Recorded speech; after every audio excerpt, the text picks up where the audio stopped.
ان الحمد للہ اما بعد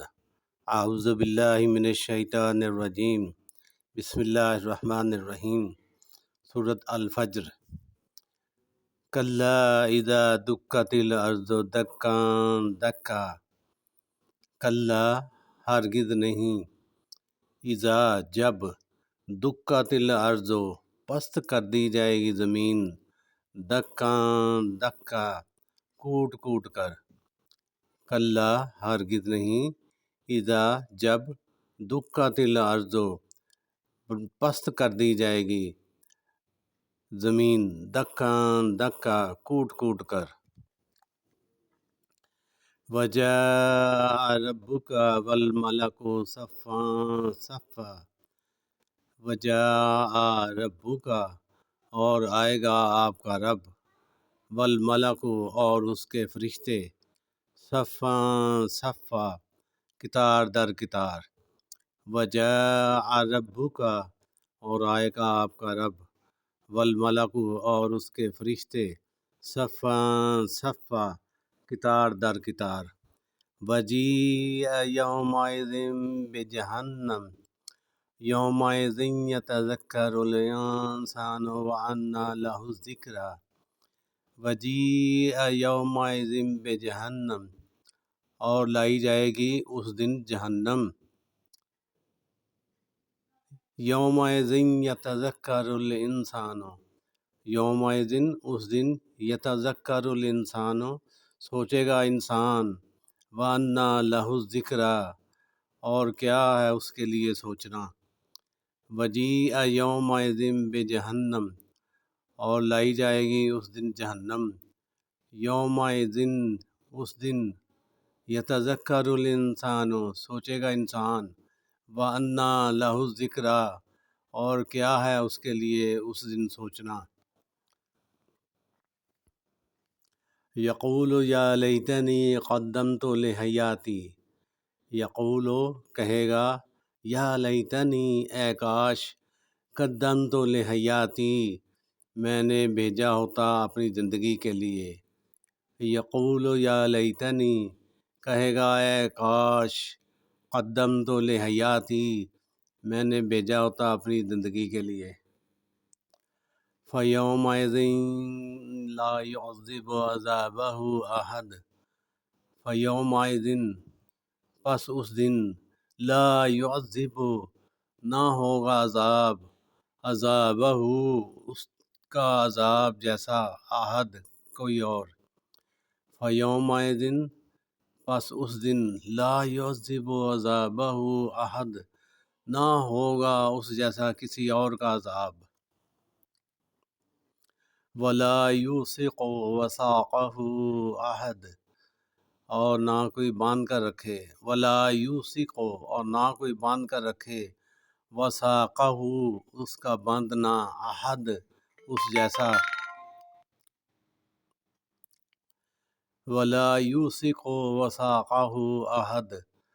اور نہ اس طرح کا باندھنا کوئی اور باندھ کر رکھے گا، یا ایتھا النفس المطمئنہ،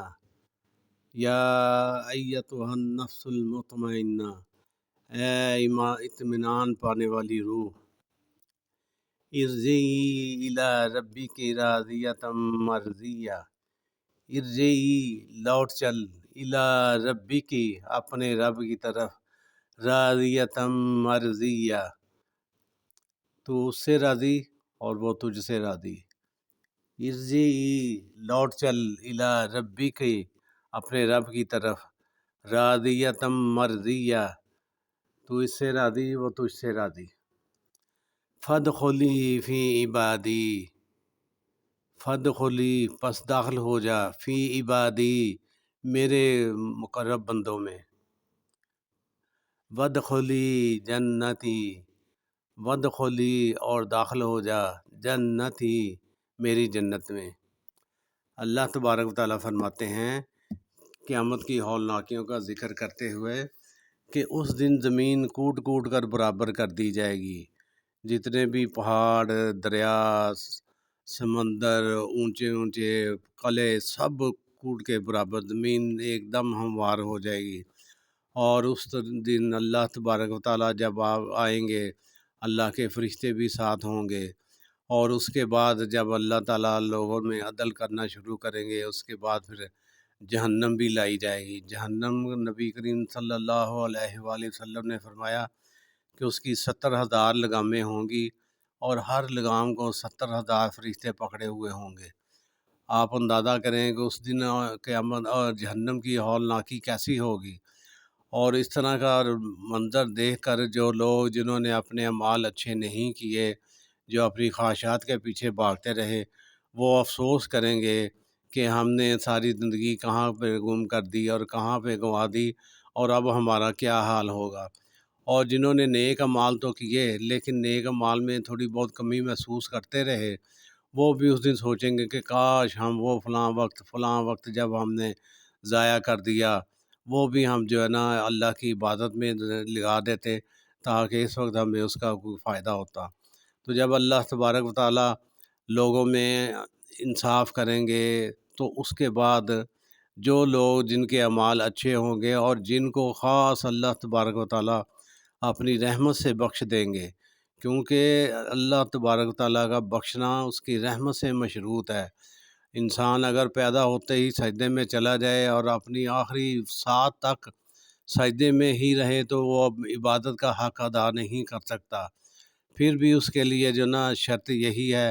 کہ اللہ تبارک و تعالیٰ اس کو اپنی رحمت سے معاف کرے گا۔ تو اللہ تعالیٰ نے اپنی رحمت سے اسی کو معاف کرنا ہے جو نیک کام کی تلقین کرتے رہے، کوشش کرتے رہے کہ اپنے اعمال صالح رکھیں، کسی پر ظلم زیادتی نہ کریں، اللہ تبارک و تعالیٰ کی حدوں کو پامال نہ کریں، تو ان کے لیے پھر دنیا میں بھی کامیابی اور آخرت میں بھی کامیابی۔ اللہ تبارک و تعالیٰ کیونکہ دلوں کے حال جانتے ہیں، تو اللہ جب دیکھیں گے کہ اس بندے کے اعمال تو اچھے ہیں لیکن کمی کوتاہی بھی ہے، لیکن اس کی نیت صحیح تھی، تو انشاءاللہ تبارک و تعالیٰ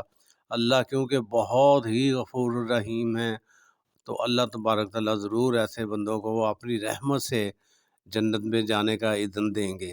اور جب وہ اللہ تبارک و تعالیٰ کہیں گے نا کہ اے نیک دل روح، تو اپنے جسم میں داخل ہو جا اور میرے پسندیدہ اور میرے مقرب اور میرے بخشے ہوئے بندوں میں شامل ہو جا، میں تجھ سے راضی اور تو مجھ سے راضی، اور تو میری جنت میں چلی جا اور اس میں ہمیشہ ہمیشہ کے لیے رہنا ہے۔ تو آپ اندازہ کریں کہ وہ کیا موقع ہوگا اور وہ کیا دن ہوگا۔ اللہ تبارک تعالیٰ سے دعا ہے کہ اللہ تبارک تعالیٰ ہمیں بھی ان لوگوں میں شامل کرے جن کو محض اللہ نے اپنی رحمت سے اور اپنی بخشش سے یہ اذن دینا ہے۔ دعاؤں میں یاد رکھیے، نیک اعمال میں نیک تلقین کرتے رہیے، اللہ تبارک و تعالیٰ انشاءاللہ ہمارے ساتھ اچھا سلوک فرمائیں گے۔ السلام علیکم ورحمۃ اللہ۔